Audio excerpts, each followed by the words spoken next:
Whether or not possession of cocaine is prosecuted as a misdemeanor or as a felony mainly depends on whether the police and the prosecutor believe that a person possessed cocaine for their own personal use, or whether a person possessed cocaine with the intention to sell it, to distribute it, or if they were trafficking it. After the passage of Proposition 47 in November of 2014, the majority of personal possession cocaine cases are now prosecuted as misdemeanors. There are two small exceptions.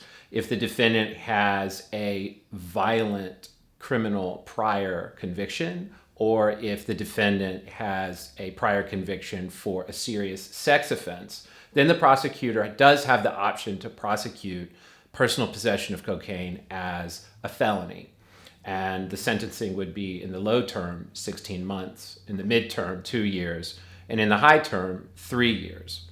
But on average, most personal possession cases with cocaine are now prosecuted as misdemeanors. And that means that the defendant cannot be in prison for more than a year. And likely the defendant will be eligible for some form of drug diversion and avoid a jail or a prison sentence altogether. If you've been arrested for possession of cocaine, you should contact the Schaus Law Group. We would need to take a look at your case to see how you are going to be prosecuted, whether as a misdemeanor or as a felony, and what we can do about it.